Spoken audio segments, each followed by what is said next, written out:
Welcome to Shri Vagdevi Tarot channel. Here is your future prediction with tarot card guidance. ಎಲ್ಲರಿಗೂ ಚಾಮುಂಡೇಶ್ವರಿ ಜಯಂತ್ಯೋತ್ಸವದ ಹಾರ್ದಿಕ ಶುಭಾಶಯಗಳು. ಮೈಸೂರು ಚಾಮುಂಡೇಶ್ವರಿ ಎಲ್ಲರಿಗೂ ಒಳ್ಳೇದು ಮಾಡಲಿ ಅಂತ ಹೇಳ್ತಾ ಮೈಸೂರು ಚಾಮುಂಡೇಶ್ವರಿಯ ಆಶೀರ್ವಾದ ಏನಿದೆ ಅಂತ ತಿಳ್ಕೊಳ್ಳೋಣ. ಜೊತೆಗೆ ಕಾಳಿ ರೀಡಿಂಗ್ ಮಾಡಿ ಅಂತ ರಿಕ್ವೆಸ್ಟ್ ಮಾಡಿದ್ರಿ, ಸೊ ನಿಮಗೋಸ್ಕರ ಈ ರೀಡಿಂಗ್.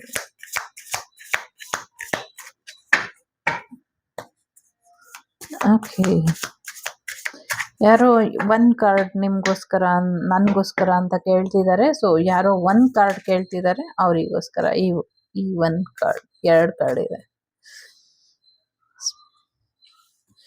ಯಾರು ನಂಗೋಸ್ಕರ ಒನ್ ಕಾರ್ಡ್ ಅಂದ್ರಲ್ಲ, ಇಲ್ಲಿ ತ್ರೋಮ ನಗ್ಮೋ ಅಂತ ಇದೆ, ಚಿನ್ನಮಸ್ತಾದೇವಿ ಇದೆ. ಸಾರಿ, ಈ ಕೆಲವೆಲ್ಲ ವೈಲೆನ್ಸ್ ಅಂತ ಇಲ್ಲಿ ಹೇಳೋ ಹಾಗಿಲ್ಲ. ಕೆಲವು ಗ್ರಾಮ ದೇವತೆಗಳಿಗೆ ದೊಡ್ಡದು ಒಂದು ಬಲಿ ಕೊಡ್ತಾರಲ್ಲ, ಆಮೇಲೆ ಅದ್ರದ್ದು ಬ್ರೈನಲ್ಲಿ ದೀಪ ಹಚ್ತಾರಲ್ಲ, ಆ ಥರದ್ದೇನೋ ಎನರ್ಜಿ ಇದೆ ಇಲ್ಲಿ. ಐ ಡೋಂಟ್ ನೋ, ಬಟ್ ಚಿನ್ನಮಸ್ತಾದೇವಿ ಇದ್ದಾರೆ. ಸೊ ಸರಿ ಹೋಗುತ್ತೆ, ಸರಿ ಮಾಡಬಹುದು, ಅತಿ ಸುಲಭವಾಗಿ ಸರಿ ಮಾಡಬಹುದು, ಮಾಡಿ ಅನ್ನುವಂಥದ್ದು ಇದೆ. ತಾಯಿ ಮನ್ಸು ಮಾಡಿದ್ರೆ ಏನೂ ಇಲ್ಲ, ಮುಖವಾಡಗಳನ್ನ ಕಳಚ್ಬೇಕಷ್ಟೇ. ಮುಖವಾಡಗಳನ್ನ ಕಳ್ಚಿದ್ರೆ ಎಲ್ಲರೂ ಬೀದಿಗೆ ಬೀಳ್ತಾರೆ ಅನ್ನುವಂಥದ್ದು. ಸೊ ಒಳ್ಳೇದಾಗ್ಲಿ. ಸೊ ಆಕ್ಟಿವೇಟ್ ಅಲ್ಲಿ ಇಟ್ಕೊಳ್ಳಿ ಅನ್ನುವಂಥದ್ದು. ಸಮಥಿಂಗ್ ನಿಮ್ಮ ಎನರ್ಜಿನ ಆಕ್ಟಿವೇಟ್ ಇಟ್ಕೊಳ್ಳಿ. ನಿಮ್ಮ ಸಹಸ್ರ ಚಕ್ರ ಮತ್ತು ಥರ್ಡ್ ಐ ಚಕ್ರ ಆಕ್ಟಿವ್ ಅಲ್ಲಿ ಇದೆ. So one of the past life ನಿಮ್ಮನ್ನ ಕತ್ತು ಸೀಳಿ ಕೊಂದಿರೋ ಅಂಥದ್ದು ಇದು. I think that life is your sneaky life ಇರಬಹುದು, ಬಟ್ ಥ್ರೋಟ್ ಚಕ್ರನ ಬ್ಲಾಕ್ ಮಾಡಿದ್ದಾರೆ. It's okay, you will survival whatever you have. So past life ಪಾಸ್ಟಿಗೆ ಬಿಟ್ಬಿಡಿ, ಈಗಿನ ಕರೆಂಟ್ ಎನರ್ಜಿ ಕಡೆ ಗಮನನ ಕೊಡಿ. ಸೊ ಆ ಅಗ್ರೆಸಿವ್ ಎನರ್ಜಿ ಬೇಡ, ಆ ಜನ್ಮ ಅಲ್ಲೇ ಮುಗಿದೋಯ್ತು, ಏನು ಶಿಕ್ಷೆ ಕೊಡಬೇಕು ಆ ದೇವಿಗೆ ಒಪ್ಪಿಸಿ ಸುಮ್ಮನೆ ಆಗ್ಬಿಡಿ. ಆ ದೇವಿ ನಿಮ್ಗಿಂತ ಭಯಂಕರವಾಗಿ ಶಿಕ್ಷೆ ಕೊಡ್ತಾಳೆ. ಸೊ ನೀವಾದ್ರೂ ಒಂದ್ ಸ್ವಲ್ಪ ಬಾರ್ಗಿನ್ ಕೊಡಬಹುದು, ಯಾಕಂದ್ರೆ ನಾನು ಅಷ್ಟೊಂದು ಕಷ್ಟಪಟ್ಟಿದ್ದೀನಿ, ನನ್ನ ಕಷ್ಟ ಅವ್ರಿಗೆ ಬೇಡ ಅಂತ ನಿಮ್ಗೆ ಅನ್ನಿಸ್ಬೋದು. ಆದರೆ ಆ ತಾಯಿ ಕರ್ಮ ಆಸ್ ಇಟ್ ಈಸ್ ಏನ್ ಮಾಡಿದ್ರು ಅದನ್ನೇ ಕೊಡ್ತಾಳೆ ಆ ತಾಯಿ. ಸೊ ಹಾಗಾಗಿ ಚಿಂತೆ ಮಾಡಬೇಡಿ, ಆ ತಾಯಿ ತುಂಬಾ ಸ್ಟ್ರಾಂಗ್ ಆಗಿ ಅವರಿಗೆ ಕೊಡ್ತಾರೆ. ಸೊ ಯಾರು ನಂಗೋಸ್ಕರ ಒಂದು ಕಾರ್ಡ್ ಅಂತ ಕೇಳಿದ್ರು ಅವರಿಗೆ ಇದು.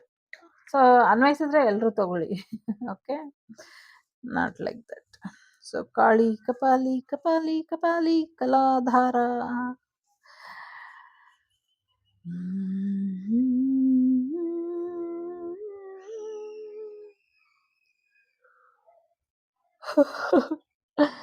ನಂಗೆ ಒಂದಷ್ಟು ಕೇಳಿಸ್ತಾ ಇದೆ, ಅದನ್ನ ಹಾಗೆ ನಿಮ್ಗೆ ಹೇಳ್ತೀನಿ, ಟ್ರಾನ್ಸ್ಲೇಟ್ ತರ ಅನ್ಕೊಳ್ಳಿ. ಏನೋ ಮಗನೇ ಬಾರಿ ಮುಂದುವರೆದ್ಬಿಟ್ಟಿದ್ಯಾ, ಹೆಂಗಾಯ್ತೋ ಜನಾಂಗಗಳು, ಭಾರಿ ಜನಾಂಗದ ಒಡೆಯಾಗ ಕೊಟ್ಟಿದ್ಯಲ್ಲೋ, ಹೊರಟೆ ಹಿಂಗ್ ಹೊರಟಲ್ಲೋ, ಹಂಗ್ ಹೊರಟಲ್ಲೋ, ಹಂಗೆ ಹಿಂಗೆ ಹೋಗಿ ಹೆಂಗೆಂಗೋ ಹೊರಟಂಗ ಆಗ್ಬೇಡ ಕಣ್ಲ ಅನ್ನುವಂಥ ರೀತಿಲಿ ಇದೆ. ಯಾರಿಗೆ ಅಂತ ಗೊತ್ತಿಲ್ಲ. ನನ್ನವಳು ಅಂತ ಅನ್ಕೊಂಡೋಳ್ನ ಪರಕೀಯ ಮಾಡ್ದೆ, ಪರಕೀಯ ಅನ್ಕೊಂಡೋಳ್ನ ನಿನ್ನವಳು ಅನ್ಕಂಡೆ, ನಿನ್ನೋಳು ಪರಕೀಯದವಳ ಮಧ್ಯೆ ಇನ್ಯಾವಳೋ ಬಂದಾಗ ಇನ್ನೆಲ್ಲೋ ಹೊರಟಿ ಪರಿಹಾರ ಮಾಡ್ಕೊಳಕ್ ಹೊರಟಲ್ಲೋ, ನನ್ನನ್ ಮರ್ತಿದ್ದಕ್ಕೆ ನಿಂಗೇನ್ ಶಿಕ್ಷೆ ಇದೆ ಅಂತ ನೀನು ಗಮನಿಸದೆ ಹೋದಲ್ಲೋ ಅಂತ ಇದೆ. ದಯವಿಟ್ಟು ಇದ್ಯಾವುದು ನನ್ ಮಾತಲ್ಲ, ಹಾಗಾಗಿ ಕಾರ್ಡಲ್ಲಿ ತೆಗೆದಿದ ತಕ್ಷಣ ಆ ಥರ ಎನರ್ಜಿ ಬರ್ತಾ ಇದೆ. I don't know what it was, but ಆ ಥರದಿದೆ. ಅದು ಯಾರಿಗೆ ಅಂತ ಗೊತ್ತಿಲ್ಲ. ಸೊ ಅದನ್ನಲ್ಲೇ ಬಿಡೋಣ. ಸೊ ಕಲಾಧಾರ ಇದೆ. ಸೊ ನಿಮ್ಮ ಇನ್ನರ್ ವಾಯ್ಸ್ ಏನ್ ಹೇಳುತ್ತೆ ಅದನ್ನ ಕೇಳಿ, ನಿಮ್ಮ ಔಟರ್ ಲುಕ್ ಕಡೆ ಹೆಚ್ಚಿನ ಗಮನನ ಕೊಡಿ. ನಿಮ್ಮ ಸೌಂದರ್ಯ ಚೆನ್ನಾಗಿರೋ ಹಾಗೆ ನೋಡ್ಕೊಳ್ಳಿ. ಎಸ್ಪೆಷಲಿ ಶ್ರಾವಣ ಮಾಸ ಇದೆ, ಬೇಜಾರು ಯಾಕೆ, ದುಃಖ ಯಾಕೆ, ಏನೇ ಬೇಜಾರು ದುಃಖ ಇದ್ರು ಆಮೇಲೆ ಶ್ರಾವಣ ಮಾಸ ಮುಗಿದ್ಮೇಲೆ ಮತ್ತೆ ಆ ದುಃಖನ ಬೇಜಾರನ್ನ ಹಾಗೆ ಪಡೋಣ. ಈಗ ಖುಷಿಯಾಗಿ ಇರೋಣ, ಯಾಕೆ ಅಂದ್ರೆ ಸಾಲ್ ಹಬ್ಬಗಳು ಬರ್ತಾ ಇದೆ. ನಿಮ್ಮನ್ನ ನೀವು ಚೆನ್ನಾಗಿ ಇಟ್ಕೊಳ್ಬೇಕು, ನಿಮ್ಮನ್ನ ನೀವು ರೆಪ್ರೆಸೆಂಟ್ ಮಾಡಬೇಕು. ನಿಮ್ಮ ಕ್ಯಾರೆಕ್ಟರ್ ಏನಿದೆ, ನಿಮ್ಮ ವ್ಯಕ್ತಿತ್ವ ಏನಿದೆ, ನಿಮ್ಮ ವಿದ್ಯೆ ಏನಿದೆ, ನಿಮ್ಮ ಕಸುಬೇನಿದೆ, ನಿಮ್ಮ ಕಲೆ ಏನಿದೆ, ಇದ್ರ ಕಡೆ ಹೆಚ್ಚಿನ ಗಮನನ ಕೊಡಿ ಅನ್ನುವಂಥದ್ದು ಇದೆ. ಜೊತೆಗೆ ಯಾರಿಗೋ ತುಂಬಾನೇ ಗೋಲ್ಡ್ ಗಿಫ್ಟ್ ಬರೋದ್ರಲ್ಲಿ ಇದೆ. ಡೆಫಿನೆಟ್ಲಿ ಗೋಲ್ಡ್ ಗಿಫ್ಟ್ ಬರುತ್ತೆ ನಿಮ್ಗೆ ಅನ್ನುವಂಥದ್ದು ಕೂಡ ಇದೆ. ಇಟ್ಸ್ ವರ್ತ್ ಫಾರ್ ವೇಟಿಂಗ್ ಅನ್ನುವಂಥ ರೀತಿಲಿ ಒಂದೊಳ್ಳೆ ಪವರ್ ಕೂಡ ನಿಮ್ಗೆ ಬರುತ್ತೆ ಅನ್ನುವಂಥದ್ದು ಇದೆ. ಸೀರಿಯಸ್ಲಿ ಈ ಸೂರ್ಯಗ್ರಹಣ, ಚಂದ್ರಗ್ರಹಣ ನಿಮ್ಮ ಜೀವನದಲ್ಲಿ ಸಿಕ್ಕಾಪಟ್ಟೆ ಎನರ್ಜಿ ಅಪ್ಡೇಟ್ ಮಾಡ್ತಿದೆ. ಸಿಕ್ಕಾಪಟ್ಟೆ ಎನರ್ಜಿ ಅಪ್ಡೇಟ್. ಸಾರಿ.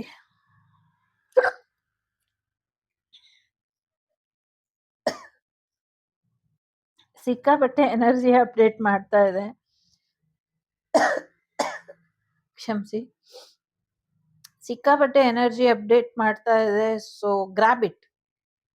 ಅದನ್ನೆಲ್ಲ ನಿಮ್ಮ ದೇಹಕ್ಕೆ ಚೈತನ್ಯ ತರೋದಕ್ಕಾಗಿರಬಹುದು, ಅಥವಾ ನಿಮ್ಮ ಬಾಳಿಗೆ ಬೆಳಕಾಗೋದಕ್ಕೆ ಇರಬಹುದು, ನಿಮ್ಮ ನಾಲೆಡ್ಜ್ ಇಂಪ್ರೂವ್ ಆಗೋದಕ್ಕೆ ಇರಬಹುದು, ನಿಮ್ಮ ಸೈಕಿಕ್ ಎಬಿಲಿಟಿ ಅಪ್ಗ್ರೇಡ್ ಆಗೋದಕ್ಕೆ ಇರಬಹುದು, ಅಥವಾ ಸಾಕಷ್ಟು ವಿಧದಲ್ಲಿ ನಾನಾ ವಿಧದಲ್ಲಿ ಬದಲಾವಣೆಗಳನ್ನ ನೀವು ನೋಡಬಹುದು ಅನ್ನುವಂಥದ್ದು ಇದೆ.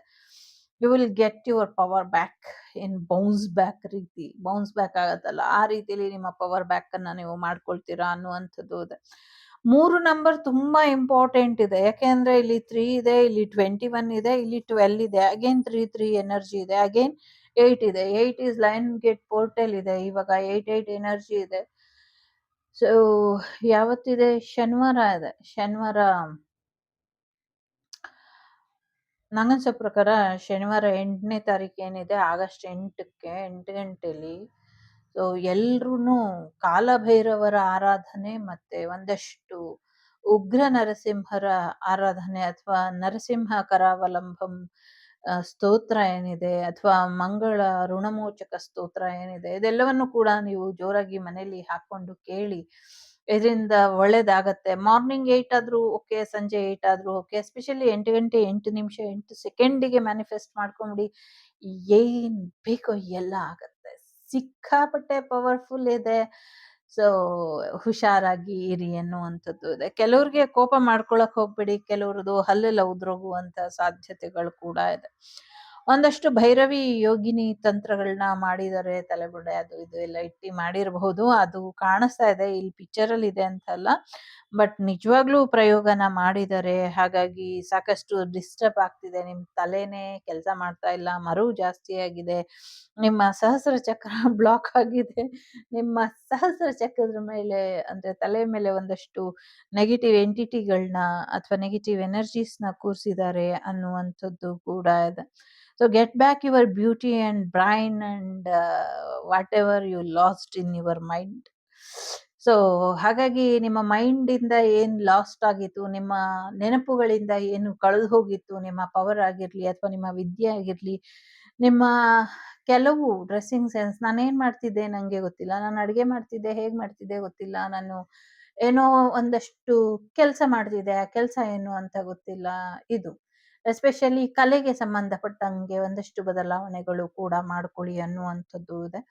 ಜೊತೆಗೆ ಡೆಫಿನೆಟ್ಲಿ ಈಗಾಗ್ಲೇ 4 ಜನ ಶತ್ರುಗಳನ್ನ ಎಲ್ಲ ಅನ್ಸಿದಾಳೆ ಆ ತಾಯಿ. ಇನ್ನೊಂದಷ್ಟು ಜನ ಬರ್ತಾರ ನಿಮ್ಮ ಪಾಲಿಗೆ, ಆ ತಾಯಿ ನೋಡ್ಕೊಳ್ತಾಳೆ ಅನ್ನುವಂಥದ್ದು ಇದೆ. ಏನ್ ಕೊಡ್ಬೇಕೋ ಅದ್ ಕೊಡೋ ನನ್ಗೆ ಅನ್ನುವಂಥ ರೀತಿಲಿ ಇದೆ ಇಲ್ಲಿ. ಅದೇನ್ ಕೊಡ್ಬೇಕೋ ನೀವು ಗೊತ್ತಿಲ್ಲ ನನ್ಗೆ.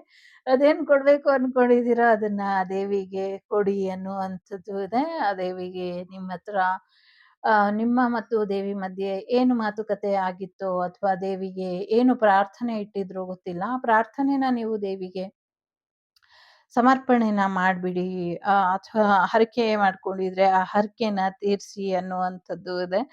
ಯಾರೋ ಕೆಲವರು ನನ್ನನ್ನೇ ಹರಕೆಯ ಕುರಿ ಮಾಡ್ಕೊಂಡ್ಬಿಟ್ಟಿದ್ದಾರೆ ಅನ್ಸುತ್ತೆ. ಬಟ್ ನಾನು ಹರಕೆಯ ಕುರಿ ಅಲ್ಲ ಅನ್ನುವಂಥದ್ದನ್ನ ಇಲ್ಲಿ ಸ್ಪಷ್ಟಪಡಿಸ್ತೀನಿ. ಸೊ ಎಸ್, ಒಳ್ಳೇದಾಗತ್ತೆ. ಜೊತೆಗೆ ಸಮಥಿಂಗ್ ಏನೋ ಫಿಶ್ ಫ್ರೈ ಎನರ್ಜಿ ಇದೆ ಇಲ್ಲಿ. ನಂಗೆ ಗೊತ್ತಿಲ್ಲ ಫಿಶ್ ಫ್ರೈ ಎನರ್ಜಿ ಯಾಕಿದೆ ಇಲ್ಲಿ ಅಂತ. ಎಸ್ಪೆಷಲಿ ನಮ್ಮ ತಾಯಿ ಅಂಗಾಳ ಪರಮೇಶ್ವರಿ ದೇವಿಗೆ ಫಿಶ್ ಅಂದ್ರೆ ತುಂಬಾ ಇಷ್ಟ. ಸೊ ಹಾಗಾಗಿ ಆ ತಾಯಿಗೆ ಒಂದಷ್ಟು ಏನು ಆ ಥರದಿದೆ. ಮೇ ಬಿ ಈ ತಿಂಗಳು ಅಂಗಾಳ ಪರಮೇಶ್ವರಿಯ ಆಷಾಢ ಜಾತ್ರಾ ಮಹೋತ್ಸವ ಇದೆ. ಆಷಾಢದಲ್ಲಿ ತಾಯಿಗೆ ವಿಶೇಷವಾದಂಥ ಅಲಂಕಾರ ಮತ್ತೆ ಪ್ರಸಾದ ಸೇವೆ ಇದೆ. ಆವಾಗ ತಾಯಿಗೆ ಯಾರೋ ಮಾಡಬಹುದು ಅಂತ ಅನ್ನಿಸ್ತಾ ಇದೆ ಆ ಥರದ್ದು ಸಮಥಿಂಗ್ ಏನು. ಜೊತೆಗೆ ಒಂದಷ್ಟು ನಿಮ್ಮ ಕುಲ ನಾಗದೇವರಿಗೆ ಬಂಧನ ಮಾಡಿದ್ದಾರೆ ಅನ್ನುವಂಥದ್ದು ಇದೆ. ನಿಮ್ಮ ಕುಲದಲ್ಲಿ ನಾಗಕುಲ ಆಗಿದ್ರೆ, ನಾಗ ದೇವರು ನಿಮ್ಮ ಕುಲ ದೇವತೆ ಆಗಿದ್ರೆ, ಅಥವಾ ನಿಮ್ಮ ಜಾಗ ಜಮೀನಿನಲ್ಲಿ ನಾಗರ ಕಲ್ಲು ಅಥವಾ ಹುತ್ತಾಗಿತ್ತಾ ಇದ್ರೆ ಅಲ್ಲೇನೋ ಒಂದಷ್ಟು ಪ್ರಯೋಗಗಳನ್ನ ಮಾಡಿದ್ದಾರೆ, ಅದನ್ನೆಲ್ಲ ತೆಗೆಸ್ಕೊಳ್ಳಿ ಸರಿ ಹೋಗ್ಬಿಡುತ್ತೆ ಅನ್ನೋ ಅಂಥದ್ದು ಇದೆ. ಜೊತೆಗೆ ಸ್ವಲ್ಪ ದಿನ ಹೋದ್ರೆ ಸ್ವಲ್ಪ ಸಮಸ್ಯೆ ಹೆಚ್ಚಾಗಬಹುದು, ಹಾಗಾಗಿ ಆದಷ್ಟು ಬೇಗ ತೆಗೆಸ್ಕೊಳ್ಳಿ ಅನ್ನುವಂಥದ್ದು ಇದೆ.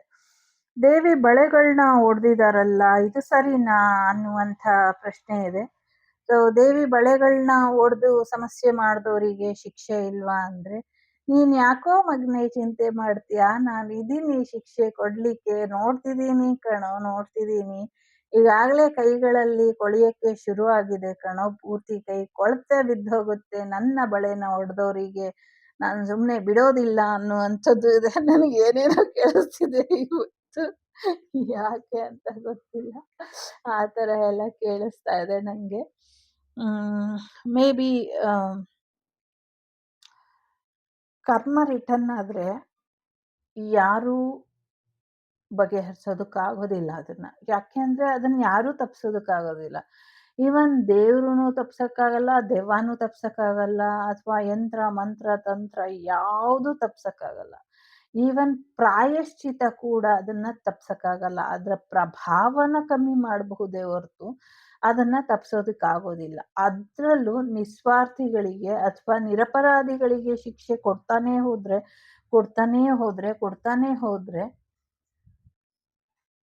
ಅದು ಏನಾಗತ್ತೆ ನೆಕ್ಸ್ಟ್, ಅದು ಅವರವರಿಗೆ ಬಿಟ್ಟಂತ ವಿಚಾರ. ಅಧಿಕಾರ ಇರಬಹುದು, ವಿದ್ಯೆ ಇರಬಹುದು, ಯಂತ್ರ ಮಂತ್ರ ತಂತ್ರದಿಂದ ಲಾಭ ನಷ್ಟಗಳ ಲೆಕ್ಕ ನಿಮ್ಮ ಹತ್ರ ಇರಬಹುದು, ಆದರೆ ಕರ್ಮದ ಲಾಭ ನಷ್ಟಗಳ ಲೆಕ್ಕ ತುಂಬಾ ದುಬಾರಿ ಆಗತ್ತೆ, ಎಚ್ಚರ ಅನ್ನುವಂಥದ್ದು ಇದೆ. ಎಲ್ಲಕ್ಕಿಂತ ಮುಖ್ಯವಾಗಿ ಒಂದಷ್ಟು ಮಾಡಬಾರದ ತಪ್ಪುಗಳು ಮಾಡಬಾರ್ದಾಗಿತ್ತು. ಎಷ್ಟೋ ಜನ್ಮಗಳ ನಂಗೆ ಒಂದಷ್ಟು ವಿಚಾರನ ನಿಮ್ಮಲ್ಲಿ ಹಂಚ್ಕೊಳ್ಬೇಕು ಅನ್ನುವಂಥದ್ದಾದ್ರೆ, ಯಾರೋ ವಾಟ್ ಈಸ್ ಯುವರ್ ಒಪಿನಿಯನ್ ಅಂತ ಕೇಳೋದಾದ್ರೆ ಯಾರೋ ಕೇಳ್ತಿದ್ದಾರೆ, ಅದಕ್ಕೆ ಹೇಳ್ತಿದ್ದೀನಿ. ತುಂಬಾ ಇಂಪಾರ್ಟೆಂಟ್. ಈ ಜನ್ಮದಲ್ಲಿ ನಾವು ತುಂಬಾ ಒಳ್ಳೇದ್ ಮಾಡಿರ್ತೀವಿ, ಎಲ್ಲರಿಗೂ ಒಳ್ಳೇದೇ ಮಾಡಿರ್ತೀವಿ, ಒಂದ್ ಇರುವೆನೂ ಸಾಯಿಸಿರೋದಿಲ್ಲ, ಅಷ್ಟು ಒಳ್ಳೇದ್ ಮಾಡಿರ್ತೀವಿ. ಆದ್ರೆ ಯಾವುದೋ ಒಂದು ಸಂದರ್ಭದಲ್ಲಿ ಯಾವುದೋ ಒಂದು ವಂಶ ಪಾರಂಪರೆಯಾಗಿ ಬಂದಿರುವಂಥ ಕರ್ಮಫಲಗಳು ಅಥವಾ ವಂಶದ ಶಾಪ ಅಂತ ಇರುತ್ತೆ. ಯಾರ್ದೋ ಜಾಗ ಜಮೀನು ಕಿತ್ಕೊಂಡ್ಬಿಡುವಂಥದ್ದು, ಇಡೀ ಊರನ್ನ ಒಕ್ಕಲೆಬ್ಬಿಸ್ಬಿಡೋ ಅಂಥದ್ದು, ಅಥವಾ ಒಂದಷ್ಟು ಹೆಣ್ಣಿಗೆ ಚಿತ್ರಹಿಂಸೆ ಕೊಟ್ಟು ಕೊಲ್ಲೋ ಅಂಥದ್ದು, ಅಥವಾ ಒಂದಷ್ಟು ತೊಂದರೆಗಳನ್ನ ಕೊಡೋ ಅಂಥದ್ದು, ಅದು ಸ್ತ್ರೀ ಶಾಪವಾಗಿ ಇರುತ್ತೆ. ನಾವು ಮಾಡಿರೋದಿಲ್ಲ, ನಮ್ಮ ತಂದೆ ತಾಯಿ ತಾತ ಮುತ್ತಾತ ಯಾರೋ ಮಾಡಿರ್ಬೋದು, ಅವ್ರದೇ ಜಹಂಗೀರ್ ಅನ್ಕೊಂಡು ಮಾಡಿರಬಹುದು. ಅಂಥ ಮಾಡಿದ್ದವರು ಅವರ ತಲೆಮಾರುಗಳಿಂದ ಬಂದಂತೆ, ಅವರ 3ನೇ ತಲೆಮಾರು 2ನೇ ತಲೆಮಾರು ಆ ಕ್ಷಣಕ್ಕೆ ಆಗೋದಿಲ್ಲ. ಅದೊಂದು 3 ತಲೆಮಾರು ಕಳೆದ್ಮೇಲೆ ಮತ್ತೆ ರಿಟರ್ನ್ ಅವರು ರೀಬರ್ತ್ ತಗೊಂಡಾಗ ಖಂಡಿತವಾಗ್ಲೂ ಸಫರ್ ಆಗೇ ಆಗತ್ತೆ. ಅದು ಸಫರ್ ಮಾಡ್ತಾನೆ ಇರ್ತೀವಿ. ಆ ಪುಣ್ಯ ಫಲಗಳು ನಾವು ಇಷ್ಟು ಒಳ್ಳೇದು ಮಾಡಿದ್ರು ಏನೂ ಆಗ್ತಾ ಇಲ್ಲ, ಕುಜದೋಷ ಪೂಜೆ ಮಾಡಿದೀವಿ, ಪಿತೃದೋಷ ಪೂಜೆ ಮಾಡಿದೀವಿ, ಮದ್ವೆ ಆಗ್ತಾ ಇಲ್ಲ, ಮಕ್ಳಾಗ್ತಾ ಇಲ್ಲ, ಮನೆ ಆಗ್ತಾ ಇಲ್ಲ, ಕೆಲಸ ಆಗ್ತಾ ಇಲ್ಲ ಅಂದ್ರೆ ವಂಶದ ಶಾಪ ಕೂಡ ಅಷ್ಟೇ ಸ್ಟ್ರಾಂಗ್ ಆಗಿ ಇರುತ್ತೆ. ಹಾಗಾಗಿ 3 ತಲೆಮಾರುಗಳ ಇತಿಹಾಸನ ತಗೊಂಡು ಅದಕ್ಕೆ ಒಂದಷ್ಟು ಪರಿಹಾರಗಳನ್ನ ಮಾಡಿದಾಗ ಖಂಡಿತವಾಗ್ಲೂ ಬದಲಾವಣೆನ ಮಾಡ್ಕೊಳ್ಬಹುದು ಅನ್ನುವಂಥದ್ದು ಈಗಾಗಲೇ ಸಾಕಷ್ಟು ಪರಿಹಾರಗಳು ಇದೆ ಆ ಥರದ್ದು.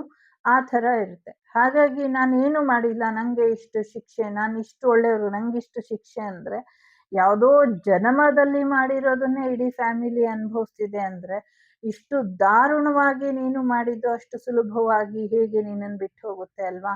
ಸೊ ಯಾರು ಏನೇ ಮಾಡಿದ್ರು ಅದು ಅವ್ರಿಗೆ ರಿಟರ್ನ್ ಬ್ಯಾಕ್ ಆಗೇ ಆಗತ್ತೆ. ಈ ಜನ್ಮದಲ್ಲಿಲ್ಲ ಅಂದ್ರೆ ನೆಕ್ಸ್ಟ್ ಜನ್ಮದಲ್ಲಾದ್ರೂ ಆಗೇ ಆಗತ್ತೆ. ಬಟ್ ಇದು ಕಲಿಗಾಲ ಇರೋದ್ರಿಂದ ಅಲ್ಲೇ ಬಹುಮಾನ ಬೇಕು ಅಂದ್ರೆ ಅವ್ರು ಒಂದಷ್ಟು ರಕ್ಷೆ ಮಾಡ್ಕೊಳ್ಬಹುದು.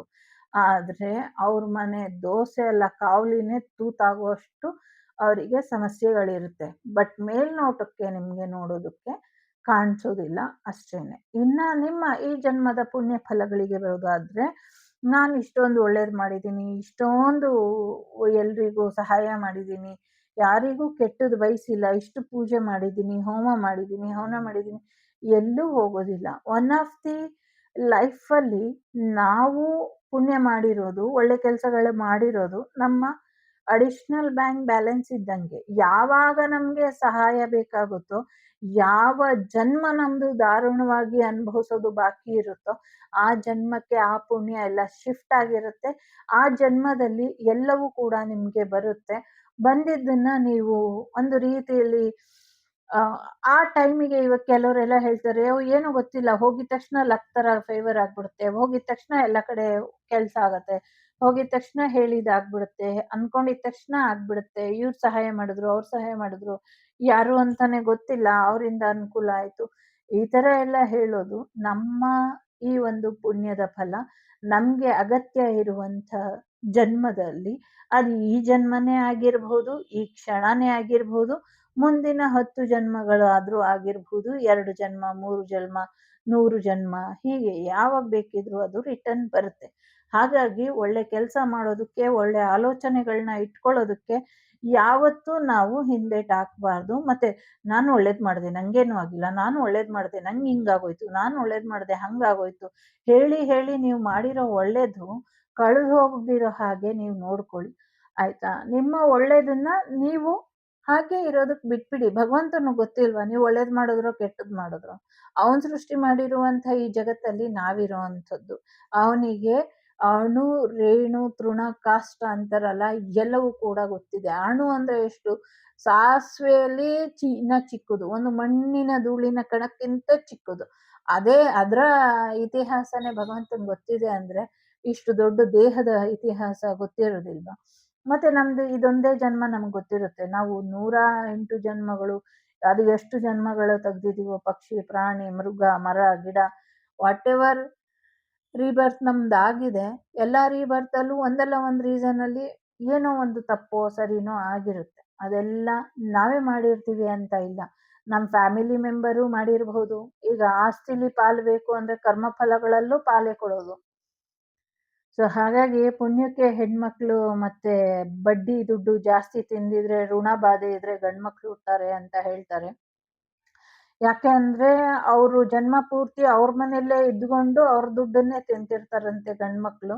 ಹಾಗಾಗಿ ಗಂಡ್ಮಕ್ಳು ಜಾಸ್ತಿ ಸಾಲ ಮಾಡಿದ್ರೆ, ಋಣ ತಿಂದಿದ್ರೆ ಬರ್ತಾರಂತೆ. ಪುಣ್ಯಕ್ಕೆ ಹೆಣ್ಮಕ್ಳಂತೆ ಕನ್ಯಾದಾನ ಮಾಡಿದ್ರೆ ತುಂಬಾ ಪುಣ್ಯ ಫಲ ಬರುತ್ತಂತೆ. ಮತ್ತೆ ಅವ್ರದ್ದು ಎಷ್ಟೋ ಜನ್ಮಗಳ ಕೆಲವು ಒಂದಷ್ಟು ಸಮಸ್ಯೆಗಳು, ರೋಗಗಳು, ಯಾವುದೋ ಜನ್ಮದ್ದು ಎಲ್ಲ ಕಳೆದು ಹೋಗುತ್ತಂತೆ.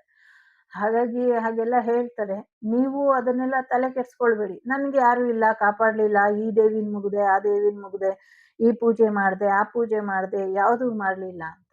ನೀನ್ ನನ್ ಮೇಲೆ ನಂಬಿಕೆ ಇಟ್ಟ ಮೇಲೆ ನೀನು ಕಣ್ ಮುಚ್ಕೊಂಡು ನಿನ್ ಜೀವನನ ಮಾಡ್ತಾ ಹೋಗು. ಲಾಭ, ನಷ್ಟ, ಕತ್ಲು, ಬೆಳಕು, ನಿನ್ನನ್ ಯಾವ ದಾರಿಲಿ ನಡೆಸ್ಬೇಕು ನಾನು ಆ ದಾರಿಲಿ ನಡೆಸ್ತೀನಿ ಅಂತ ತಾಯಿ ಇಲ್ಲಿ ಹೇಳ್ತಿದ್ದಾಳೆ. ಹಾಗಾಗಿ ಇಲ್ಲಿ ಕಾಳಿ ಯಂತ್ರ ಒಂದು ಶೂನ್ಯದಲ್ಲಿ ಅಮ್ಮ ನಿಮ್ಮನ್ನ ಇರಿಸಿ ಕಾಪಾಡ್ಕೊಳ್ತಾಳೆ, ಯೋಚನೆ ಮಾಡಬೇಡಿ ಅನ್ನುವಂಥದ್ದು ಇದೆ. ಜೊತೆಗೆ ದೇವಿಗೆ ಮಡ್ಲಕ್ಕಿ ತುಂಬಿಸೋದಾಗ್ಲಿ, ನೈವೇದ್ಯ ಮಾಡೋದಾಗ್ಲಿ, ಮಾಡಿಲ್ಲ ಅಥವಾ ಪ್ರಸಾದ ಹಂಚ್ಬೇಕು ಹಂಚಿಲ್ಲ ಅನ್ನೋರು ಮಾಡಿ ಅನ್ನುವಂಥದ್ದು ಇದೆ. ಜೊತೆಗೆ ನಿಮ್ಮ ವಂಶಾಭಿವೃದ್ಧಿಯ ಕಡೆ ನೀವು ಯೋಚನೆ ಮಾಡೋದಾದ್ರೆ, ಎಸ್ಪೆಷಲಿ ಒಂದಷ್ಟು ನೀವು ಹರಕೆ ಬ್ಯಾಲೆನ್ಸ್ ಇರೋದೇನಿದೆ ಅದನ್ನ ನೀವು ಮಾಡ್ಕೊಳ್ಳಿ, ಸರಿ ಹೋಗುತ್ತೆ ಅನ್ನುವಂಥದ್ದು ಕೂಡ ಇದೆ. ದೇವಿ ಆರಾಧನೆ ಮಾಡ್ತಾ ಹೋಗಿ, ಪೂಜೆ ಮಾಡ್ತಾ ಹೋಗಿ, ಭಕ್ತಿ ಮಾರ್ಗದಲ್ಲಿ ಸಾಗ್ತಾ ಇರಿ, ಯಾವುದೇ ಒಂದು ಸಮಸ್ಯೆ ಇಲ್ಲ. ಸಾಲ ಮಾಡ್ಕೊಳಕ್ ಹೋಗ್ಬೇಡಿ ಅನ್ನುವಂಥದ್ದು ಇದೆ ಇಲ್ಲಿ. ಯಾಕೆ ಅಂತ ಗೊತ್ತಿಲ್ಲ, ಸಾಲ ಮಾಡಬೇಡಿ ಅನ್ನುವಂಥದ್ದು ಇದೆ. ಜೊತೆಗೆ ತುಂಬಾ ಇಂಪಾರ್ಟೆಂಟು, ಬಹಳಷ್ಟು ವಿಚಾರಗಳಲ್ಲಿ ದೇವಿ ಇಲ್ಲಿ ನಿಮ್ಮ ಪರವಾಗಿ ಇದ್ದಾಳೆ. ನಿಮ್ಮನ್ನ ನೀವು ಚೆನ್ನಾಗಿಟ್ಕೊಳ್ಳಿ, ನಿಮ್ಮನ್ನ ನೀವು ಸೌಂದರ್ಯದಲ್ಲಿ ಇಟ್ಕೊಳ್ಳಿ, ನಿಮ್ಮನ್ನ ನೀವು ಒಂದ್ ರೀತಿ ಷೋಡಶೋಪಚಾರ ಅಂತಾರಲ್ಲ, ಅಮ್ಮ ಈಗ ಕಲಿಯುಗದಲ್ಲಿ ಒಳ್ಳೇದು ಕೆಟ್ಟದೆಲ್ಲ ನಮ್ಮೊಳಗೆ ಇದೆ. ರಾಕ್ಷಸರು ನಮ್ಮೊಳಗೆ ಇದೆ, ದೈವಿ ಶಕ್ತಿನೂ ನಮ್ಮೊಳಗೆ ಇರುತ್ತೆ, ದೆವ್ವದ ಶಕ್ತಿನೂ ನಮ್ಮೊಳಗೆ ಇರುತ್ತೆ. ಹಾಗಾಗಿ ನೀವು ಹೆಚ್ಚು ದೈವಿಕ ರೀತಿಲಿ ಅಲಂಕಾರ ಮಾಡ್ಕೊಂಡು, ಪೂಜೆ ಪುನಸ್ಕಾರ ಮಾಡ್ಕೊಂಡು ಮನೇಲಿದ್ರೆ, ನೋ ಮ್ಯಾಟರ್ ನೀವು ಮೇಲಾ ಫೀಮೇಲಾ ಅಂತ, both energy are same. So Kali ಬಂದ್ಲು ಅಂದ್ರೆ ಅಲ್ಲಿ ಇಬ್ಬರ ಎನರ್ಜಿನೂ ಇರುತ್ತೆ. ಸೊ ಎಸ್ಪೆಷಲಿ ಅಲ್ಲಿ ಫೆಮಿನೈನ್ ಎನರ್ಜಿ ಹೆಚ್ಚು ಆಕ್ಟಿವ್ ಆಗಿ ಇರುತ್ತೆ. ಹಾಗಾಗಿ ನಾವು ನೋಡಬಹುದು ಎಷ್ಟೊಂದ್ ಜನ ಹುಡುಗರೆಲ್ಲ ಮೂಗ್ಬಟ್ಟ ಹಾಕೊಂಡಿರ್ತಾರೆ, ಕಿವಿಗ್ ವಾಲೆ ಹಾಕೊಂಡಿರ್ತಾರೆ, ಒಂದ್ ಸೈಡಿಗೆ ದುಪ್ಪಟ್ಟ ಹಾಕೊಳ್ತಾರೆ. ಇದೆಲ್ಲ ಫೆಮಿನೈನ್ ಎನರ್ಜಿನ ಅವರು ಎನ್ಹಾನ್ಸ್ ಮಾಡುವಂಥದ್ದು, ಮತ್ತೆ ಅವರು ಅದನ್ನ ಎಂಜಾಯ್ ಮಾಡುವಂತ ರೀತಿ, ಮತ್ತೆ ಅವರು ಒಂದ್ ರೀತಿ ಅದಕ್ಕೆ ಸಲ್ಲಿಸುವಂತ, ಅಥವಾ ನನ್ನೊಳಗೆ ಆ ಎನರ್ಜಿ ಇದೆ ಅಂತ ರೆಕಗ್ನೈಸ್ ಮಾಡ್ಕೊಳ್ಳುವಂತ ರೀತಿ. ಹಾಗಾಗಿ ನಿಮ್ಮದೇ ಆದಂಥ ರೀತಿಲಿ ಈ ಕಾರ್ಡ್ಗಳನ್ನ ನೋಡಿ ನಿರ್ಧಾರ ತಗೊಳ್ಳೋದಾದ್ರೂ ತಗೊಳ್ಳಿ, ಅಥವಾ ಹೇಳಿರುವಂಥ ಮಾತುಗಳನ್ನ ನಿಭಾಯಿಸೋದಾದ್ರೂ ನಿಭಾಯಿಸಿ. ಎಸ್ಪೆಷಲಿ ಕಲಿಯುಗದ ಶಕ್ತಿ ಕಾಳಿಯದಿಕ್ಕ ಮಾತೆ ಇದ್ದಾಳೆ. ಸೊ ಹಾಗಾಗಿ ಕಲಿಯುಗದ ಶಕ್ತಿಯಾಗಿ ಆ ತಾಯಿ ಇರೋದ್ರಿಂದ ಈ ಯುಗಕ್ಕೆ ಏನು ನ್ಯಾಯನ ಕೊಡಬೇಕು ಆ ನ್ಯಾಯನ ಆ ತಾಯಿ ಕೊಟ್ಟೆ ಕೊಡ್ತಾಳೆ. ಆ ಸಮಯ ಆ ಸಂದರ್ಭಕ್ಕೆ ಕೊಟ್ಟೆ ಕೊಡ್ತಾಳೆ. ಎಲ್ರಲ್ಲೂ ಸ್ವಲ್ಪ ನಿಧಾನ ಇರಬಹುದು, ಆದ್ರೆ ಕಾಳಿಲಿ ಯಾವುದೇ ನಿಧಾನ ಇಲ್ಲ. ಅಲ್ಲೇ ಡ್ರಾ ಅಲ್ಲೇ ಬಹುಮಾನ ಅನ್ನುವಂಥ ರೀತಿಲಿ ಇದೆ. ನಾನೇ ಕಾಳಿ ನಾನೇ ಮಹಾಕಾಳಿ ಅನ್ನುವಂಥ ರೀತಿಲಿ ಇದೆ. ಶಾಂತವಾಗಿ ಇರೋ ದೇವಿನ ಶಾಂತವಾಗಿ ಇರೋದಕ್ಕೆ ಬಿಟ್ಬಿಡಿ ಅನ್ನುವಂಥದ್ದು ಇದೆ. ಎಸ್ಪೆಷಲಿ ಕನ್ಯೆಯರ ವಿಚಾರಕ್ಕೆ ಹೋಗ್ಬೇಡಿ, ಹೆಣ್ಣು ಮಕ್ಕಳ ವಿಚಾರಕ್ಕೆ ತೊಂದರೆ ಕೊಟ್ರ ಹೆಚ್ಚಿನ ಸಮಸ್ಯೆಗಳು ಆಗತ್ತೆ ಅನ್ನುವಂಥದ್ದು ಇದೆ. ಸೊ ಹುಷಾರಾಗಿ ಇರಿ, ಧರ್ಮದ ಹಾದಿಲಿ ನಡೀರಿ ಅನ್ನುವಂಥದ್ದು ಕೂಡ ಇದೆ. ಸೊ ಒಳ್ಳೆದಾಗ್ಲಿ. ಇದಿಷ್ಟು ನಿಮ್ಗೆ ತಾಯಿ ಕೊಟ್ಟಂತ ಮಾಹಿತಿ. ಸೊ ಮೇ ಬಿ ನಾನು ಸರಿಯಾಗಿ ಹೇಳಿದ್ನೋ ಇಲ್ವೋ ಗೊತ್ತಿಲ್ಲ. ಸೊ ಸಮ್ ಆಫ್ ಕಲಿಯುಗದಲ್ಲಿ ವೇಸ್ ಇದೆ, ಅವರದೇ ಆದಂಥ ರೀತಿ ನೀತಿಗಳು ಇದೆ. ನೀವು ಯಾವುದೇ ರೂಪದಲ್ಲಿ ಪೂಜೆ ಮಾಡಿದ್ರು, ನೀವು ಚಂಡಿ ಚಾಮುಂಡಿಯಾಗಿ ಪೂಜೆ ಮಾಡಿದ್ರು ಕೂಡ ಆ ತಾಯಿ ನಿಮ್ಗೆ ಒಲಿತಾಳೆ. ಒಂದು ಮಹಾ ಗೌರಿ ರೂಪದಲ್ಲಿ, ಲಕ್ಷ್ಮಿ ರೂಪದಲ್ಲಿ ಪೂಜೆ ಮಾಡಿದ್ರು ಕೂಡ ಆ ತಾಯಿ ಒಲಿತಾಳೆ. ಹಾಗಾಗಿ ಸಾಧ್ಯ ಆದಷ್ಟು ನಿಮ್ಮನ್ನ ಶಾಂತವಾಗಿ ಇಟ್ಕೊಳ್ಳಿ. ನಿಮ್ಮ ದೈವಾರಾಧನೆ ಶಾಂತ ರೀತಿಯಲ್ಲಿ ಇರಲಿ, ನಿಮ್ಮ ಜೀವನವೂ ಕೂಡ ಆಗ ಶಾಂತ ರೀತಿಲಿ ಇರುತ್ತೆ ಅನ್ನುವಂಥದ್ದು ಇದೆ. ಒಂದಷ್ಟು ಶಾಂತ ರೀತಿಲೇ ಪೂಜೆ ಮಾಡಿ, ಶಾಂತವಾಗಿ ದೇವಿನ ಆರಾಧನೆ ಮಾಡಿ. ಸೊ ತಾಯಿ ಸ್ಥಾನದಲ್ಲೇ ಇರ್ಲಿ ಅನ್ನುವಂಥದ್ದು.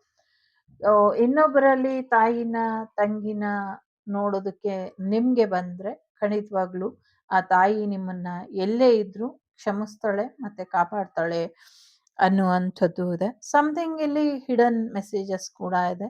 I don't know how to explain, but ಅದು ನಿಮ್ಮ ಒಳ ಮನಸ್ಸಿಗೆ ಅಥವಾ ನಿಮ್ಮ ಇಂಟ್ಯೂಷನ್ಗೆ ಬಿಟ್ಟಂತ ವಿಚಾರ. ಆ ತಾಯಿ ನಿಮ್ಮನ್ನ ಕನಸಿನ ಮುಖೇನ ಸಂಪರ್ಕ ಮಾಡ್ತಾಳೆ, ಅಥವಾ ಬೇರೆಯವರ ಮುಖಾಂತರ ನಿಮ್ಗೆ ಒಂದು ಎಚ್ಚರಿಕೆಯ ಕರೆಗಂಟೆಯ ಜೊತೆಗೆ ಒಂದು ಪೂಜಾ ವಿಧಾನನೂ ಕೂಡ ಹೇಳ್ಕೊಡ್ತಾಳೆ ಅನ್ನುವಂಥದ್ದು ಇದೆ. ಆ ಪೂಜಾ ವಿಧಾನದಿಂದ ನಿಮ್ಗೆ ಹೆಚ್ಚಿನ ಅನುಕೂಲಗಳು ಆಗತ್ತೆ ಅನ್ನುವಂಥದ್ದು ಕೂಡ ಇದೆ. ಜೊತೆಗೆ ಎಸ್, ಕತ್ತಿ ಎತ್ತಿದ್ರೆ ಮತ್ತಿಳ್ಸಲ್ಲ ಅಮ್ಮ, ಹುಷಾರು, ಒಂದ್ಸತಿ ಹೋದ್ ಪ್ರಾಣ ಮತ್ತೆ ಬರೋದಿಲ್ಲ, ಬಲಿ ಬಿಡೋದಿಲ್ಲ ಯಾರನ್ನೂ ಅನ್ನುವಂಥದ್ದು ಇದೆ. ಎಚ್ಚರಿಕೆ ಎಚ್ಚರಿಕೆ ಎಚ್ಚರಿಕೆ ಎಚ್ಚರಿಕೆ ಎಚ್ಚರಿಕೆ ಎಚ್ಚರಿಕೆ, ತಂಟೆಗೆ ಹೋದ್ರೆ ಎಚ್ಚರಿಕೆ, ಪ್ರಾಣಕ್ಕೆ ಅಪಾಯ ಬಂದ್ರೆ ಎಚ್ಚರಿಕೆ ಎಚ್ಚರಿಕೆ ಎಚ್ಚರಿಕೆ, ಇದು ಜಗತ್ತಿಗೆ ಎಚ್ಚರಿಕೆ ಎಚ್ಚರಿಕೆ ಅನ್ನೋ ರೀತಿಲಿ ಕೇಳಿಸ್ತಾ ಇದೆ. I don't no exactly what it was, but it's like that. ಎಚ್ಚರಿಕೆ ಎಚ್ಚರಿಕೆ ಎಚ್ಚರಿಕೆ, ಜೋಕೆ, ಪ್ರಾಣದ ಜೊತೆ ಆಟ ಬೇಡ ಮಂಕೆ ಅನ್ನುವಂಥ ರೀತಿಲಿ ಇದೆ. ಯಾರೋ ಪ್ರಾಸವಾಗಿ ಹೇಳ್ತಾರ ಅಮ್ಮ ಅಂತ ಕೇಳ್ತಿದ್ದಾರೆ. ಇಲ್ಲ, ನಂಗೆ ಕೇಳಿಸೋಂಥ ಶಬ್ದಗಳು ನನ್ನ ಬಾಯಿಯಿಂದ ಹೊರಗೆ ಬರೋ ಅಷ್ಟರಲ್ಲಿ ಅದು ನನ್ನ ಶೈಲಿಲಿ ಬಂದ್ಬಿಡ್ತವೆ ಅಷ್ಟೇನೆ. ಜೊತೆಗೆ ಕೆಲಸದ ಕಡೆ ಹೆಚ್ಚಿನ ಗಮನನ ಕೊಡಬೇಕು. ಸೊ ಯಾರೋ ನಿಮ್ಗೆ ಕಾದು ಕಾದು ಸಾಕಾಗಿದ್ದಾರೆ. So don't waste your energy, time. So ಅದು ಮತ್ತೆ ವಾಪಸ್ ಬರೋದಿಲ್ಲ. ಈ ಸಮಯ ದುಡ್ಡು ಮಾಡ್ಕೊಳ್ಳೋದಕ್ಕೆ ಏನೇನು ಮಾಡಬೇಕು ಕೆಲಸ ಕಾರ್ಯಗಳನ್ನ ಸರಿಯಾದ ರೀತಿಯಲ್ಲಿ ಮಾಡಿ, ನಿಮ್ಮದೇ ಆದಂಥ ಒಂದು ಬ್ರ್ಯಾಂಡ್ ಕೂಡ ಓಪನ್ ಮಾಡುವಂಥದ್ದು ಕಾಣಿಸ್ತಾ ಇದೆ. ಅದನ್ನು ಕೂಡ ಮಾಡ್ಕೊಳ್ಳಿ, ಒಳ್ಳೆಯದಾಗಲಿ. ಗ್ರಹಚಾರ ಸ್ವಲ್ಪ ವೇರಿಯೇಷನ್ ಹೈ ವೋಲ್ಟೇಜಲ್ಲಿ ಇದೆ. ಸೊ ಎಂಜಾಯ್ ಮಾಡಿ, ಮತ್ತು ಪವರನ್ನ ಪಡ್ಕೊಳ್ಳಿ. ಆ ಆಶೀರ್ವಾದನ ನಿಮ್ಮ ದೇಹಕ್ಕೆ, ನಿಮ್ಮ ಮನಸ್ಸಿಗೆ, ನಿಮ್ಮ ಚೈತನ್ಯಕ್ಕೆ, ನಿಮ್ಮ ಆತ್ಮಕ್ಕೆ, ಒಂದು ಆತ್ಮೋದ್ಧಾರಕ್ಕೆ ಪಡ್ಕೊಳ್ಳಿ ಅನ್ನುವಂಥದ್ದು ಇದೆ. ಯಾರಿಗೋ ಇಲ್ಲಿ ಚಿರಂಜೀವಿ ಭವ, 1 ಸೆಕೆಂಡಿನ ಆಶೀರ್ವಾದ ಮಾಡೋದಕ್ಕೆ ಎಷ್ಟೊತ್ತು ಬೇಕು, ತಾಳ್ಮೆ ಎಷ್ಟಿದೆ ಅಂತ ನೋಡ್ತೀನಿ ನಾನು ಅನ್ನುವಂಥದ್ದು ಕೂಡ ಇದೆ. ಸೊ ಸಾಕಷ್ಟು ನಿಲ್ತಾ ಇಲ್ಲ, ಮೆಸೇಜಸ್ ಬರ್ತಿದೆ. ಬಟ್ ನಂಗೆ ಅದು ತುಂಬಾ ಮೆಸೇಜಸ್ ಬರ್ತಿದೆ. ಒಂದಕ್ಕೊಂದು ಮ್ಯಾಚೇ ಆಗದೆ ಇರುವಂಥದ್ದು ಸುಮಾರು ಜನರ ಎನರ್ಜಿ ಇಲ್ಲಿ ಇದೆ. ಹಾಗಾಗಿ ಆ ದೇವಿ ನಿಮ್ಗೆ ಪ್ರತ್ಯೇಕವಾಗಿ ಆಶೀರ್ವಾದನ ಮಾಡ್ಲಿ. ನಿಮ್ಮೆಲ್ಲ ಒಳ್ಳೆ ಆಸೆಗಳನ್ನ ಮಾತ್ರ ದೇವಿ ಈಡೇರಿಸ್ಲಿ ಅಂತ ಕೇಳ್ಕೊಳ್ತೀನಿ. ಸೊ ವರವ ಕೊಡೆ ಚಾಮುಂಡಿ, ವರವ ಕೊಡೆ ಶರಗುಡ್ಡಿ ಬೇಡುವೆನು, ವರವ ಕೊಡೆ ಅಂತ ನಿಮ್ಗೆ ಏನೇನ್ ಬೇಕೋ ಆ ತಾಯಿ ಹತ್ರ ಕೇಳ್ಕೊಳ್ಳಿ. ಚಾಮುಂಡೇಶ್ವರಿಯ ಆಶೀರ್ವಾದ ನನ್ನ ಮೇಲೆ, ನನ್ನ ಚಾನಲ್ ಮೇಲೆ, ವಾಗ್ದೇವಿ ಮೇಲೆ, ಎಲ್ರ ಮೇಲೂ ಇರ್ಲಿ ಅಂತ ಕೇಳ್ಕೊಳ್ತಾ, ನಿಮ್ಮೆಲ್ಲರ ಪಾದಾರವಿಂದಕ್ಕೂ ಶಿರಸಾಷ್ಟಾಂಗ ನಮನನ ತಿಳಿಸ್ತಾ ಈ ರೀಡಿಂಗ್ ಅನ್ನ ಮೈಸೂರು ಚಾಮುಂಡೇಶ್ವರಿಯ ಪಾದಾರವಿಂದಕ್ಕೆ ಸಮರ್ಪಣೆ ಮಾಡ್ತಾ, ಲೋಕ ಸಮಸ್ತ ಸುಖಿನೋ ಭವಂತು, ಸಮಸ್ತ ಸನ್ಮಂಗಳಾನಿ ಭವಂತು, ಧರ್ಮೋ ರಕ್ಷತಿ ರಕ್ಷಿತಃ, ಎಲ್ಲರಿಗೂ ಒಳ್ಳೇದಾಗ್ಲಿ. ವಸುದೈವಕ ಕುಟುಂಬ, ವಾಗ್ದೇವಿ ಕುಟುಂಬ ಯಾವಾಗಲೂ ಕ್ಷೇಮವಾಗಿರ್ಲಿ ಅಂತ ಹಾರೈಸ್ತಾ, ಧರ್ಮೋ ರಕ್ಷತಿ ರಕ್ಷಿತಃ ಅಂತ ಹೇಳ್ತಾ, ನಾನು ನಿಮ್ಮ ಅಭಿಮಾನಿ ಕಮಲಾಕ್ಷಿ. ಸಿಗ್ತೀನಿ ಮುಂದಿನ ವಿಡಿಯೋಲಿ. ಟೇಕ್ ಕೇರ್, ಬಾಯ್, ನಮಸ್ತೆ, ಹ್ಯಾಪಿ ಬರ್ಡೇ ಅಮ್ಮ. The Sri Vagdevi Tarot channel is so glad to see you again. Thank you for watching our tarot card readings today.